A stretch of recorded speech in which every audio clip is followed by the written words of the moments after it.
Salut à tous les supporters de l'AS Monaco, j'espère que vous allez bien. Alors oui, on va parler un petit peu du match de Coupe de France, mais on va pas pouvoir en parler longuement parce que il y a qu'en France où tu ne peux pas regarder la Coupe de France sur les chaînes locales. Donc oui, même au Tadjikistan, il y a la Coupe du Tadjikistan, tu la regardes sur les chaînes gratuites. Mais en France, non, ils t'inventent des chaînes qui n'existent pas. Eurosport, ça doit faire au moins 20 ans que j'ai pas entendu parler de cette chaîne. Mais grâce à Eurosport, j'ai pas pu voir la deuxième mi-temps, ce qui fait que bon, j'ai vu la première mi-temps qui était très intéressante avec le doublé de Keita Baldé et le missile de Wissam Ben Yedder. Donc voilà, 3-0 à la mi-temps. Bon désolé pour les joueurs de Saint-Privé qui ont fait quand même une belle partie. Franchement, il faut les applaudir quand même parce que le petit Antoine là, j'ai bien aimé comment il jouait. Mais bon voilà, après en plus ils avaient un peu les crocs, ils avaient encore de la chocolatine toulousaine entre les dents. Et donc ils ont essayé, mais voilà, ça s'est vite calmé parce qu'on avait un Stefan Jovetic des grands soirs, un truc de malade. Regardez-moi comme il a honoré le brassard de l'AS Monaco. Et ça fait plaisir. Et pourquoi j'aime Jovetic comparé à certains autres qui passent leur vie en infirmerie? Parce que Jovetic, il a un mental de malade. Et à chaque fois qu'il se fait les croisés, il revient toujours plus fort. Donc il serait peut-être temps qu'il arrête de... Qu'est-ce qu'il y a toi? T'as jamais vu quelqu'un faire un débrief dans une voiture? Donc Aguilar, Keita Baldé, Jovetic, Golovin, franchement c'était super. Sauf que voilà, on sait très bien c'était une nationale 2, on va pas non plus commencer à s'emballer. Sauf que voilà, on reste quand même sur un bon match contre Reims, deux très bons matchs contre le Paris Saint-Germain et un bon match à Saint-Privé. Donc nous ce qu'on va retenir c'est le doublé de Keita. Keita Baldé, il a mis le doublé, c'est bon ça. Ça fait vraiment plaisir que Keita Baldé s'inscrit en tant que grand joueur de l'AS Monaco parce que il était temps, je veux dire, il était temps. Moi, j'ai bien aimé la saison où il était à Monaco. Ensuite, il a été prêté et là, il revient encore plus fort. Et ça, c'est bon ça. Ça, c'est bon pour nous parce que on a besoin de cadres. Et je rappelle que l'année dernière, on a coulé. Je pense que si on avait gardé Moutinho et Keita Baldé, je pense pas qu'on en serait arrivé là. Voilà, c'est ça qui m'énerve en fait. Mais bon, tout ça, c'était l'année dernière. Aujourd'hui, on passe en 2020, donc nouvelle décennie, donc nouveau titre pour l'AS Monaco. Ne vous inquiétez pas, vous le savez, vous savez comment ça se passe. Donc nous, on va prendre un titre. D'ici à 2030, on prend un titre, c'est comme ça. Ça a toujours été comme ça. Voilà, j'étais en train de m'engueuler avec un Lyonnais qui me disait, j'ai dit, écoute-moi bien, t'as 7 titres, ok, génial. C'est de 2000 à 2007. Avant, il y avait rien, après, il y a rien, c'est tout. Arrête de crier, je m'en fous. C'est comme ça, l'AS Monaco est l'un des plus grands clubs de France et tu vas l'avaler, c'est comme ça. Concernant le mercato de l'AS Monaco, alors le mercato de l'AS Monaco, il s'était dessiné d'une certaine manière, de la défense, du milieu de terrain. On avait plusieurs lacunes, forcément, dans la défense et au milieu de terrain, on va dire au niveau du milieu défensif. Enfin, il faut pouvoir remplacer correctement Bakayoko. Adrien Silva, qui apporte beaucoup de choses, mais qui a du mal à, je veux dire, vraiment au niveau du poste lui-même, qui a du mal à être comme Bakayoko. Mais bon, ça, on devait forcément s'en occuper lors de ce mercato hivernal. Mais lors de ce mercato hivernal, il y a eu un changement d'entraîneur. Ce qui fait que tous les joueurs qui étaient courtisés, tous les joueurs, bon après, il faut dire qu'ils se sont amusés à nous ressortir toutes les vieilles rumeurs de l'époque de cet été, Danilo Pereira, tout ça, voilà. Donc, laissez tomber pour ça. Ce n'était que des rumeurs. À partir de là, il y a eu changement d'entraîneur. Donc forcément, qui dit changement d'entraîneur, dit changement d'effectif déjà. On a bien vu, l'effectif a changé. La formation a changé. Bizarrement, moi, j'en avais marre de ces pistons droits et de ces 5-3-2. Je vois que bizarrement, on arrive à s'en sortir avec un 4-3-3. Ou alors même un 4-4-2. Mais le problème dans tout ça, c'est que, comme Jardim me l'a dit avant de partir, il y en a qui vont être lésés. C'est normal, hein. Un groupe, c'est un groupe. Une équipe, c'est une équipe. Donc, il y a un groupe et il y a une équipe. Et il y a des titulaires et il y a des remplaçants. Alors, il y en a qui étaient titulaires qui sont remplaçants. Il y en a qui étaient remplaçants qui sont titulaires. Ça, c'est comme ça. C'est comme ça. C'est l'entraîneur, c'est... Voilà. Mais par rapport à tout ça, j'entends parler d'Islam Slimani. Alors, moi... Je pensais que c'était l'une des déstabilisations médiatiques, hein, tu connais en tant que supporter de l'AS Monaco. Juste avant Monaco PSG, ils aiment bien raconter n'importe quoi. Parce que les médias estiment que le Paris Saint-Germain a besoin que les médias les déstabilisent leur adversaire avant de jouer contre eux. Rappelez-vous, bon l'année dernière, ils n'ont rien fait parce qu'on était nuls. Mais il y a 2 ans, ils ont envoyé Jardim et Fabinho au PSG 2 jours, même pas 2 jours, le jour du match. Le jour du match contre le Paris Saint-Germain. Alors tu peux me dire ce que tu veux, mais...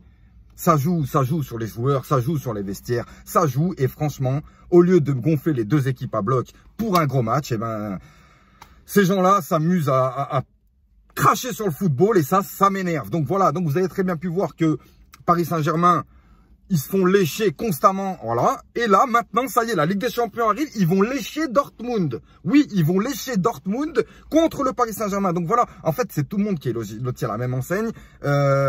Il y a des fois, je pense que Monaco aussi, mais surtout le Paris Saint-Germain, par rapport à certains articles, devrait limite porter plainte contre les médias, parce que ça se fait pas. Qu'est-ce qu'on en a à foutre de Haaland, là, qui a marqué 3 buts, le PSG est prévenu, le Dortmund va faire peur, mais ferme ta gueule. Enfin, je veux dire, t'es journaliste sportif français, essaie de faire en sorte de bien parler pour le club français qui joue en Ligue des Champions. C'est tout. Alors moi, par rapport à ça, j'aimerais vous dire que moi, je suis pour que les clubs français gagnent. Je suis pour que les clubs français gagnent. Après, lorsqu'on se rencontre en Ligue 1 ou en Coupe, on se pète la gueule, il n'y a pas de souci. Mais en Coupe d'Europe, je suis derrière les clubs français. Je vous explique pourquoi, ta gueule, écoute-moi. Je t'explique pourquoi, parce que toi, t'es là, comme l'autre fois, j'ai attrapé un Marseillais, j'ai dû le bloquer, il n'arrêtait pas. J'ai dit, qu'est-ce que t'as? Il me dit, j'ai fait tout c'est Ligue 2. Je dis, mais ferme ta gueule, tu vas jouer contre qui après? Tu vas jouer contre qui ici?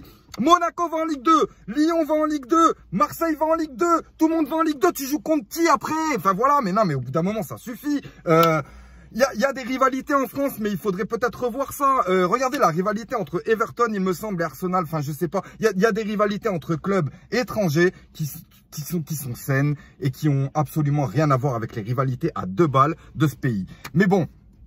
Par rapport à ça, moi je suis pour les clubs français. Pourquoi? Parce que les clubs français, il faut qu'ils ramènent des titres européens. Il faut que la Ligue 1 soit reconnue en Europe. C'est normal. Pour l'instant, il n'y a que nous qui nous y employons. Oui, ta gueule, c'est comme ça. Je te reparle des Lyonnais ou pas? Donc nous, on s'emploie pour faire remonter parfois l'indice UEFA, pour faire des beaux parcours, pour voilà. Mais il faut que tous les clubs français aillent dans cette optique. Et franchement, moi, je m'en fous. Je suis supporter de l'AS Monaco. Je sais qu'on va la ramener, la Ligue des Champions. Et en étant tellement de fois devant les portes du sacre, pourquoi on ne pourrait pas rêver de la gagner? Oui, forcément, ça sera sûrement pas demain ou après-demain, mais un jour ou l'autre, putain, on va la gagner, je vous le dis. Il est hors de question que je quitte cette planète tant qu'on la gagne pas. Mais voilà, si le Paris Saint-Germain peut ramener la Ligue des Champions, pourquoi pas, les gars, pourquoi pas? Je sais que je vais peut-être me fâcher avec des supporters monégasques qui sont, voilà, mais moi, j'estime que trop regarder son club, trop être sur son club, je pense qu'on devient con, tout simplement, on devient con. C'est-à-dire que il y a des gens, et ils savaient même pas qui était Jeffrey Adélaïde. Oui, mais si tu t'intéresses pas aux autres clubs, si tu ne regardes pas ce que Jeff il a fait avec Angers, tu ne peux pas, tu ne sais même pas qui est bon, qui est pas bon, qui va venir dans ton club, qui ne va pas. Enfin voilà, il est important de regarder un peu tout le monde pour ne pas, enfin, surtout pour bien se regarder nous-mêmes. C'est ça qui est important. Et lorsque la France aura des titres, si le Paris Saint-Germain gagne une Ligue des Champions, vous imaginez même pas ce que ça peut apporter à la Ligue 1 et à la France au football français. Bon, je sais que tous les Marseillais sont pas du tout d'accord avec moi, mais après voilà, moi je suis pas Marseillais, donc vous le savez bien. Moi, nous à Monaco, on a de soucis avec personne. On sait qu'on va gagner une Coupe d'Europe, il n'y a pas de souci, mais il est important qu'on se serre les coudes au niveau des coupes d'Europe, parce que là j'en ai marre de nous voir se faire ridiculiser. Là je suis pas content. Saint-Etienne, Rennes, non, je suis pas content, parce que franchement c'est des équipes qui valent largement mieux que ça pour se faire sortir par des clubs qui ont un nom imprononçable. Non mais sérieux. Après voilà, ça m'énerve.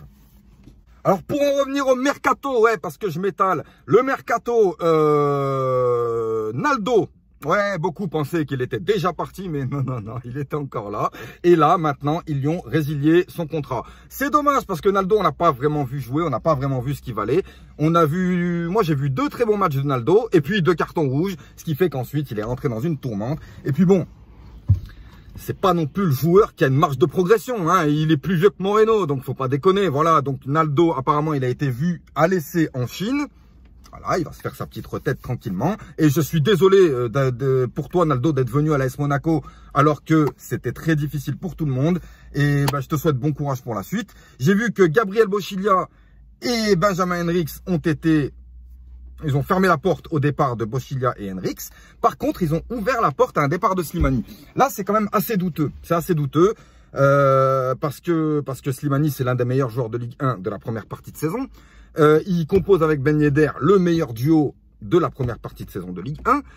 Et alors, quand on voit qu'on se passe du meilleur duo de Ligue 1, c'est qu'il y a un problème. Le problème, perso, on l'a pas, on sait pas réellement ce qui s'est passé. Mais le problème, il date pas de Moreno, il date de Jardim. Donc par rapport au fait que Jardim, lorsqu'il s'est pris un carton rouge, Jardim avait dit qu'il attendait plus de Slimani. Slimani donc a purgé sa peine avec son carton rouge. Il est revenu, mais bien sûr, tonton Jardim l'avait mis ailier gauche, Slimani ailier gauche, je veux bien qu'il soit polyvalent, je veux bien qu'il soit expérimenté, mais il n'a pas du tout le profil pour jouer à gauche. Maintenant, t'as voulu faire comme ça, ok, sauf que ça sert à rien de gueuler s'il fait un mauvais match, parce que oui, il a fait un mauvais match à gauche. Désolé, c'est pas son poste. Ensuite, il est revenu, il me semble, à un autre match qui s'est terminé à 0-0, il a raté un penalty. Voilà, mais c'est pas juste de besoin d'un tout petit peu de confiance qu'il avait besoin. En fait, tout simplement, au lieu de se prendre la tête à dire on veut plus de Slimani. Après, maintenant, on a entendu que c'est Islam Slimani lui-même qui veut partir. Donc à partir de ce moment-là, on peut. Moreno a dit, nous on a besoin de Slimani. Si lui il veut partir, si malheureusement Slimani estime que c'est devenu un très grand joueur avec sa première partie de saison à Monaco et qui va rebondir dans un grand club. Tant mieux pour lui, mais je trouve quand même que c'est pas terrible, ça se fait pas. Donc Islam Slimani, tu nous as vendu du rêve, tu as fait notre bonheur, c'est toi limite qui remonte l'AS Monaco de cette année déplorable avec Wissam. C'est vous qui nous remontez, c'est vous qui nous remettez bien. Moi je te voyais heureux à Monaco et maintenant je suis en train de me poser des questions parce que je commence à voir que toutes ces conneries c'est vrai. Et c'est douteux, encore une fois c'est douteux. C'est douteux parce que voilà, Slimani on en a besoin. J'ai entendu que Mourinho voulait Slimani pour la blessure de Harry Kane, mais qu'est-ce qu'on en a à taper de la blessure d'Harry Kane, nous? Qu'est-ce qu'on en a ciré de ton grand requin blanc Mourinho? On s'en fout, nous on veut garder Slimani. Slimani, si Ben Yedder se blesse, on fait comment? Voilà, ben on aurait Slimani. Mais si Slimani va dans ton club pourri, là-bas, ouais, je m'en fous, ouais, je respecte la Ligue 1, mais les autres, c'est comme ça. Tout comme l'autre, là, Barcelone, ouais, Luis Suarez, il commence à fatiguer. Wissam Ben Yedder, c'est combien? Mais ferme ta gueule, qu'est-ce Wissam, c'est combien? Wissam, c'est à Monaco. Wissam, il est supporter de l'AS Monaco. Wissam, il joue à Monaco. Wissam, il est meilleur buteur de Ligue 1 avec Monaco. Et Wissam, il reste à Monaco. Ça suffit, les conneries. Après, voilà, vous êtes les premiers à nous dire, oui, mais Monaco, vous vendez tous vos joueurs. Mais regarde, à peine il y a des joueurs qui jouent bien à Monaco, on vient nous gratter le cul, mais c'est pas possible. Laissez-nous tranquilles. Laissez-nous récupérer notre santé sportive. Et après, on discutera parce que je vous jure que les tarots, ça va pas être les mêmes qu'à l'époque. 180 millions pour Mbappé, c'était une bouchée de pain. Donc, Luis Suarez, rien à cirer. Harry Kane, rien à cirer. Nous, on a nos joueurs, on garde nos joueurs. On va essayer de décrocher une Coupe d'Europe avec nos joueurs. Et l'année prochaine, on sera en Coupe d'Europe avec nos joueurs. Alors maintenant, vous nous lâchez avec ce mercato déplorable. Parce que le mercato, en fait, là, on parle de dégraissage. C'est-à-dire qu'il y en a pas mal qui sont partis, mais personne n'arrive. On était sur Dani Olmo, un bon joueur espagnol, apparemment, qui fait les beaux jours d'un club lointain. Mais il paraît que c'est une pépite dont beaucoup de clubs sont dessus. Monaco était dessus, je n'ai plus de nouvelles depuis. J'ai vu aussi quoi? J'ai vu que bah en fait on achète des joueurs pour le Cercle Bruges, ouais, pour le Cercle Bruges. Donc on a acheté 2 joueurs pour le Cercle Bruges. On les a envoyés parce que le Cercle Bruges ils sont en grande difficulté en Ligue 1 belge. Je vous rappelle que c'est un club antenne, hein, le Cercle Bruges de l'AS Monaco, c'est un club ami. Et donc par rapport à ce club antenne, on achète des joueurs pour éviter qu'ils aillent en Ligue 2. Donc là, en fait, je suis en train de me vraiment poser des questions sur le mercato monégasque. Qu'est-ce qu'il a été bloqué? Est-ce que on attend vraiment un bon truc à faire? Mais même au niveau des rumeurs, il n'y a pas grand-chose, voilà. Donc ça, c'est un peu dommage. Donc Slimani n'est pas encore parti et moi j'espère qu'il ne partira pas. J'espère que le transfert ne va pas se faire. J'espère qu'ils vont lui casser son transfert. Oui voilà, parce que hors de question qu'on perde un joueur de cette trempe, on n'en a pas besoin. C'est vraiment la dernière chose qu'on a besoin. D'autant que j'ai entendu aussi que Jean-Kévin Augustin était sur le départ. Mais les gars, c'est quoi le problème? Vous voulez vendre tout le monde en fait. C'est ça, vous voulez vendre tout le monde. Arrêtez vos conneries. Si vous vendez, dans ce cas-là, vendez Jean-Kévin Augustin et gardons Slimani. Si vraiment avoir les choses comme ça, il y en a un, il a 7 buts, 8 passes décisives, il y en a un, il a 2 buts ou 1 but. Donc voilà, enfin, je sais pas quoi. Quoi qu'il en soit, l'AS Monaco 2020 va être plus forte, Slimani ou pas. Parce que voilà, je sens quelque chose qui est en train de se faire dans cette équipe. On a vu quelques compositions douteuse de Moreno, mais je vous rappelle qu'il est encore jeune, il apprend et de toute façon son bilan il est quasi parfait sur ses premiers matchs avec l'AS Monaco. Donc on va le laisser grandir, on va le laisser travailler, on va le laisser s'imprégner du groupe, on va voilà. Et puis ben j'espère que les bons choix seront faits. En tout cas, merci pour Keita Baldé, merci d'avoir fait jouer Jovetic, merci en fait voilà, moi j'ai beaucoup aimé ces matchs-là parce que j'ai revu des joueurs que je voulais voir depuis longtemps et ces joueurs-là, ils ont été très satisfaisants sur le terrain. Et franchement, que dire de plus à part merci Moreno. Donc désolé pour ceux qui m'ont dit Moreno, ouais ben Moreno, je suis désolé. Moreno, il apporte une petite touche espagnole. Moi j'aime beaucoup la Liga, vous le savez, hein. Là-bas en Espagne, on m'appelle Señor Tajueco de la Debrificación. C'est comme ça, tu peux rien faire. On m'appelle comme ça. Donc moi, Fabregas, je suis pour le fait qu'il soit utilisé par Moreno, mais il va peut-être falloir voilà, lui trouver un bon remplaçant ou quelqu'un qui va passer devant, voilà, parce que Fabregas est très très bon, il est pétri de talent, mais c'est vrai qu'il commence à arriver à un âge avancé, et pour les futurs matchs, soit il n'arrivera peut-être pas à les finir à 100%, ou soit on pourra le faire rentrer pour un peu plus de spectacle en fin de match. Voilà les amis, désolé pour les vidéos hein, encore, hein, ben voilà, je vous en avais fait 3 en une, mais voilà, force à vous. Tous derrière l'AS Monaco. Donnez un petit truc aux équipes qui sont encore en Coupe d'Europe, qui puissent nous ramener quelques points à indice UEFA, histoire qu'on aille tous en Coupe d'Europe aussi. Ce serait bien qu'on aille jusqu'aux 6 premiers, qu'on aille tous en Coupe d'Europe. Et oui, au lieu de dire t'es moi dans la Ligue 2, tais-toi un peu, regarde bien ce qui se passe dans les autres championnats et regarde ce qui se passe dans le nôtre. Que ce soit les médias, les supporters, on est tous en train de se couper l'herbe sous les pieds, c'est du grand n'importe quoi. Alors, amenons quelque chose de véritable à la Ligue 1, parce que déjà on voit bien que les médias et l'arbitrage est en train de pourrir le foot. Et si vraiment nous, supporters, on peut faire en sorte que le foot devienne plus beau, eh ben faites-le les amis, je vous assure, il n'y a que ça de bon. Moi j'ai des amis supporters dans tous les clubs, on s'appelle, on rigole, on se clash, voilà. Mais ça reste bon enfant, Lorsqu'il y a, comme je vous avais dit, j'ai regardé le match du PSG avec mon cousin, qui est supporter parisien. On est des fois à 2 doigts de se taper sur la gueule, mais ça reste mon cousin, fin du match, voilà. C'est pour ça qu'on aime le foot, ça fait rencontrer des gens, ça fait passer de belles soirées. Il y en a qui ont limite une famille grâce aux supporters de l'AS Monaco et supporters d'autres clubs. Donc voilà, restez tous soudés derrière l'AS Monaco et je pense qu'on va avoir une belle année 2020. Voilà, s'il se passe quoi que ce soit sur le mercato, je refais une vidéo rapidement. Et en attendant, il ne me reste plus qu'à vous dire à samedi.